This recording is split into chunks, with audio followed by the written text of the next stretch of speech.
Lassiter Factor. What's up, all my movie loving maniacs? This is your boy Thankful B of the Lassiter Factor, and today I'm going to talk about Drop, which I was able to finally get around to seeing 2 days prior to seeing Sinners once my neck was finally feeling better, so let's review. Now, Drop is about a woman that goes on a blind date, and it's her first blind date, but she gets messages saying, hey, kill your date, or I'm going to kill your son back at home, as well as your sister. Now, I know this movie came out the same weekend as The Amateur, and I asked a good friend of mine, like, hey, between this and The Amateur, which one would you prefer I watch first? And he said Drop, so I watched this, and let's be real, I was more interested in seeing this than I was The Amateur. The trailers look good, but also, let's be real, you've kind of seen this movie before and done in different ways. Basically, it's one person in one isolated area, and then they get a phone call or text messages and threatening them, saying like, hey, do as I say or I'm going to kill a loved one of yours. We've seen this in movies like Phone Booth, Red Eye, and most recently Carry On. All of them are fun, entertaining movies and takes this plot and does it different ways. And that's what you get with Drop. And this movie does it in a unique way, which is basically someone going on their first date. Now, how do I feel? I really enjoyed this movie from beginning to end.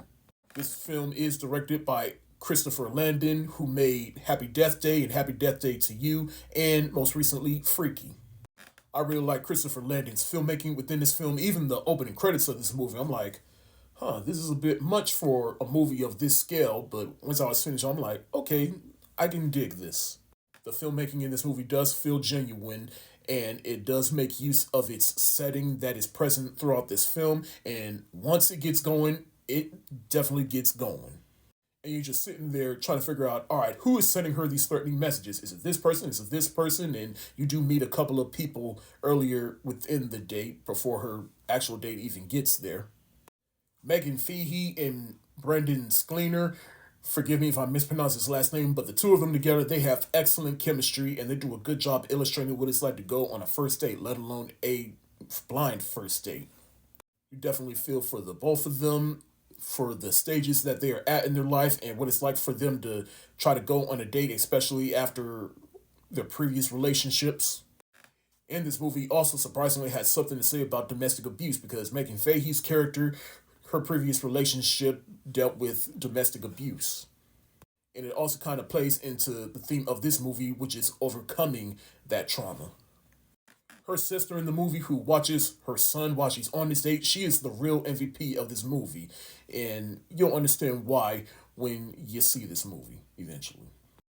My only real gripe about this movie is that it does get a bit ridiculous during the climax of this movie. I mean, you're just sitting there in suspense trying to figure out who the killer is, and then you do, well, not the killer, but the person sent her these texts, but you're also, but once you figure out who this person is, you're like, all right, the movie's getting ready to wrap up, and then the movie decides to keep going, and then it goes into some ridiculous territories, but at that point, you're like, all right, I can roll with it. It's a bit ridiculous, but I can roll with it. Do you need to go to the theater to see this? Not necessarily, but if you do, you will walk away satisfied. I'm going to give Drop the thumbs up emoji.